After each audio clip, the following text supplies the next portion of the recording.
Hello students. Now let's start our new topic. Rules for the reflections of a light to the spherical mirror. मतलब कि spherical mirror में से जब rays पास होते हैं light के, तो उसके क्या क्या rules होते हैं. तो फर्स्ट है, यहाँ पे आप देखिए कि ये एक स्ट्रेट लाइन जा रही है parallel.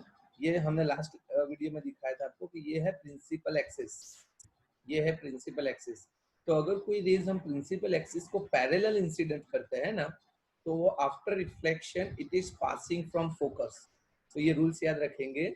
In the concave mirror rays parallel to the principal axis after reflection is passing from the focus. Okay, ये कॉन्केव के बारे में है. अभी हम कॉन्वेक्स के बारे में हम बात करते हैं, तो उसमें भी सेम रूल्स यूज होगा कि when the rays parallel to the principal when the rays is parallel to the principal axis it appear to passing from the focus. देखो मतलब कि ये जब रेज यहाँ पे इंसिडेंट होगा तो ये यहाँ से निकल जा रहा है, मतलब वापस जा रहा है, क्योंकि यहाँ पे तो कलर पोर्शन है, वो पीछे जाएगा नहीं. तो अगर हम इसको पीछे एक्सटेंड करते हैं अगर डॉटेड से, तो ये यहाँ एफ में से पास होता है, ऐसा हमें महसूस होता है. ओके, तो यहाँ पे हम लिखेंगे to the principal axis reflection will pass through the focus और appear to diverge from the focus. मतलब कि ये केस में क्या हुआ कि पासिंग फ्रॉम द फोकस, और इसमें क्या हुआ, अपीयर हुआ. एक्चुअली ऐसा इसमें से पास नहीं होता है, ये डाइवर्स हो रहा है यहाँ, क्योंकि हमने लास्ट में बताया था कि कॉन्केव जो होते हैं वो कन्वर्जिंग लेंस होते हैं, मिरर होते हैं, और ये जो कॉन्वेक्स मिरर है वो डाइवर्जिंग मिरर है. बिल्कुल दूसरा रूल है यहाँ पे, a rays passing through the focus of a concave mirror after reflection it will emerge a parallel to the principal focus. बिल्कुल इससे रिवर्स. यहाँ पे क्या था, पैरेलल था, तो फोकस में से पास हुआ. यहाँ पे अगर हम फोकस में से पास करेंगे ये पैरेलल हो जाएगा. ये भी बिल्कुल इसके जैसा. अगर हम रेज यहाँ पे फोकस की डायरेक्शन में पास करेंगे, फोकस की डायरेक्शन में ही रेस को हमें पास करना है, क्योंकि इसका फोकस पीछे है तो रेस तो वहां से निकलेगा ही नहीं. तो फोकस की डायरेक्शन में से जब रे पास करेंगे तो यहाँ पे पैरेलल लाइन बन जाएगी. तो यहाँ पे हमने दो रूल्स लिख लिए. शॉर्ट में हम ऐसे याद रखेंगे, if the rays are incident parallel it passing from after reflection it is passing from focus, और if the rays is passing from focus after reflection it is parallel to the principal axis. दूसरे rule से rays passing through the center of curvature after reflection it is back along the same path. तीसरा rules कि जब हम centre of curvature में से जब raise पास करते हैं, ऐसे सेंटर ऑफ कर्वेचर में से, तो ये आफ्टर रिफ्लेक्शन वही डायरेक्शन में से पीछे जाता है. मतलब अगर आप सीमे से पास करते हो तो वो सीमे से ही निकलेगा. क्यों? क्योंकि वो पता है कि हमने ये सर्कल में से, ये स्फीयर में से जो हमने ये मिरर बनाया है, ये उसका सेंटर ऑफ कर्वेचर है, तो ये इसकी डायमीटर जैसी सिस्टम हो जाएगी. बराबर. तो यहाँ से जब इंसिडेंट होगा तो यहाँ से रिफ्लेक्ट होगा. यहाँ पे अपीयर, नॉट एक्चुअली मीट. तो when the rays is passing through the center of curvature it's appear to reflect in the same direction. And the last point, the rays incident obliquely to the principal axis toward the pole, the spherical mirror is reflected back obliquely. मतलब कि जब हम principal पोल पर जब raise incident करते हैं तो यहाँ पे जितने एंगल से हमने रेज को इंसिडेंट किया ना, उतने ही एंगल से यहाँ से रिफ्लेक्ट होता है. Again rays of incident, angle of incident is equal to the angle of reflection. तो यहाँ पे हमने 4 बातें की. कौन सी 4 बातें की? एक यहाँ पे था हमारा जो था पैरेलल फोकस में से पास हुआ, एक रूल. सेकंड, फोकस में से पास होगा पैरेलल हो जाएगा. Third rules, centre of curvature में से पास होगा तो सेंटर ऑफ कर्वेचर में से निकल जाएगा. एंड फोर्थ, एंगल पोल में से जब इंसिडेंट करेंगे तो angle of incidence is equal to angle of reflection. तो अभी ये रूल्स का यूज करके हमें क्या करना है कि ऑब्जेक्ट को हम मिरर से डिफरेंट पोजीशन पे रखेंगे और हमें उसकी इमेज कहाँ पे मिलती है वो हमें शो करना है. तो एग्जाम में कैसे आता है क्वेश्चन कि when the object is, for example ये 6 पोजीशन है, 1 2 3 4 5 6, 6 पोजीशन हम याद कैसे रखेंगे जैसे कि ये हमारा मिरर है, तो पहली पोजीशन यहाँ पे infinite, second position beyond C, C से थोड़े दूर, थर्ड पोजीशन सी पर, fourth between C and F, fifth at F, and sixth between F and P. यानी ये 6 पोजीशन पर, डिफरेंट पोजीशन पर हम ऑब्जेक्ट रखेंगे एंड देखेंगे कि इमेज कहाँ पे मिलती है। फिर से ये 6 पोजीशन हम याद रख देंगे ऑब्जेक्ट की पोजीशन, एक infinite, second beyond C, third at C, fourth between C and F, fifth at F, and sixth between F and P. Okay, now तो ये रहे हमारे 6 position, at infinite, beyond C, at C, between C and F, at F and between F and P. Okay, तो question कैसे आता है वो मैं एक बता दूं, ये हर एक के लिए सेम क्वेश्चन आएगा। क्वेश्चन ऐसे आएगा कि draw the positions of image when the object is put at infinite in the front of concave mirror. अभी सिर्फ ये क्वेश्चन में चेंज क्या होगा, इनफाइनाइट के बदले सी, सी के बदले बियॉन्ड सी, उसके बदले एट सी। तो ये 2 मार्क्स का क्वेश्चन है। तो देखते हैं हम first position, at infinite position. तो द इमेज फॉर्मेट इज, मतलब कि हम ये फिगर हम देखेंगे, ये है हमारा मिरर, ये है सेंटर ऑफ कर्वेचर, ये है हमारा फोकस, ये पोल। अभी जब भी ऑब्जेक्ट को हम इनफाइनाइट पोजीशन पर रखते हैं, जैसे कि सन, तो उसमें से जो रेज आएगी वो पैरेलल रेज आएगी। तो हम क्या ऑब्जर्व करेंगे कि ये रेज सिर्फ पैरेलल है, हम ऑब्जेक्ट को ड्रॉ नहीं करेंगे क्योंकि इनफाइनाइट पोजीशन है ऑब्जेक्ट की, तो ऑब्वियसली हम इनफाइनाइट पर तो ऑब्जेक्ट ड्रॉ नहीं कर सकते। दिस वे हम क्या याद रखेंगे कि जब भी पहली पोजीशन में जब भी ऑब्जेक्ट एट इंफिनिटी हो तो हमें ऑब्जेक्ट नहीं ड्रॉ करना है, सिर्फ वहां से 2 पैरेलल रेज आ जाएगी। And after reflection they will meet at focus. देखो ये रिफ्लेक्शन रेज दोनों यहाँ पे मिले, तो ये कहाँ पे मिले हैं, फोकस पर। तो यहाँ पे लिखा, ध्यान रखना, when the object is put at infinite, half marks की figure, half marks format at F, तो इमेज कहाँ पे मिली, एट एफ, ये रहा। ये ऑब्जेक्ट की पोजीशन थी इनफाइनाइट, ये इमेज की पोजीशन है एट फोकस।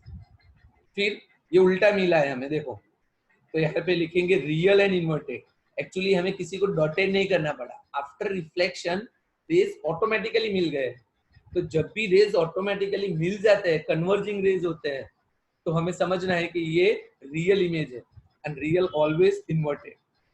एंड साइज कैसी हुई, तो हाईली डिमिनिश्ड है, या तो पॉइंट साइज, क्योंकि ऑब्जेक्ट दूर जो होता है वो बहुत बड़ा ऑब्जेक्ट होता है, उसके कंपेयर में ये इमेज बहुत छोटी होती है।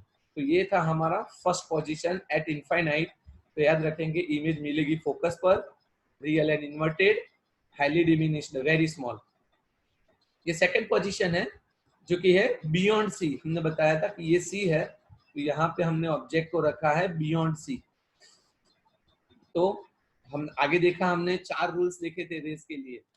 रेस के लिए हमने 4 रूल्स देखे थे, वो 4 रूल्स में से आप कोई भी 2 रूल्स यूज करेंगे। जैसे कि मैं यहाँ से 2 पैरेलल रेस जाने दे रहा हूँ, एक रेस पैरेलल गई, तो पैरेलल होता तो क्या होता, हमने रेस में देखा था, after reflection it is passing from focus. तो ये देखो कि ये फोकस में से पास हो गया। दूसरा रेज ले रहा है passing from centre of curvature, तो ये तीसरा वाला रूल कि जब भी रेज सेंटर ऑफ कर्वेचर में से पास होता है तो बिना डिफ्लेक्शन के, मतलब कोई भी जातना बेंडिंग से, वही डायरेक्शन में बैक सेम पाथ में से वापस आ जाता है। तो ये हमने दूसरा रेज जो पास किया है वो सेंटर ऑफ कर्वेचर में से पास किया है, तो वो आफ्टर रिफ्लेक्शन वो वही डायरेक्शन में से पास हो जाएगा। क्लियर? मैं इसका एक आपको वीडियो दिखा रहा हूँ, वेट फॉर अ मिनट।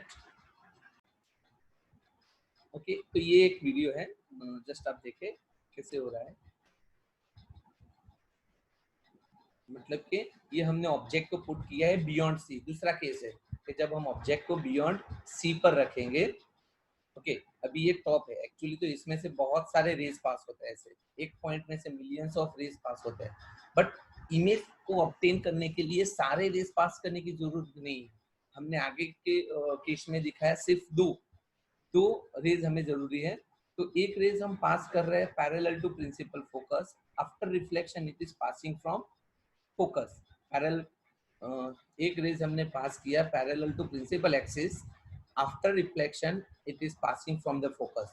और दूसरा रेज हम पास करेंगे फोकस में से, तो वो आफ्टर रिफ्लेक्शन वो बन जाएगा parallel to principal axis.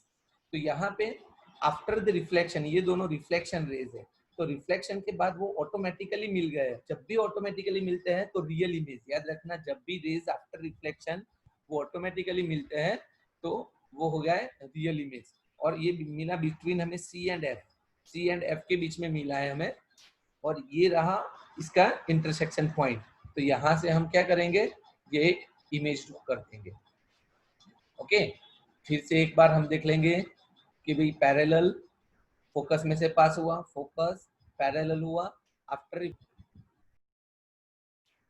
Okay, तो स्टूडेंट्स ये अभी हम थर्ड पोजीशन है हमारी, उसकी हम बात करेंगे। तो ये थर्ड पोजीशन में क्या है, कहाँ पे हम रखेंगे, सी पर, सेंटर ऑफ कर्वेचर पर। तो when we put the object at centre of curvature, तो देखो यहाँ पे हमने सेंटर ऑफ कर्वेचर पर ऑब्जेक्ट को रखा हुआ है। यहाँ से अभी हम दो रेज लेंगे, एक parallel after the reflection, reflection होगी, फिर उसके बाद वो फोकस में से वापस आ जाएगी, and the other rays is passing from the focus, और वो रिफ्लेक्ट होके पैरेलल हो जाएगी। और दोनों आफ्टर द रिफ्लेक्शन, दोनों रिफ्लेक्टेड वाले रेज यहाँ पे एक्चुअली मीट हो रहे हैं, एक्चुअली यहाँ पे मीट होते हैं। दिस वे ये टाइप का जो रेज हुआ, इमेज हो गई, ये हमारी बनेगी रियल इमेज। रियल और उल्टी है, that means it is inverted.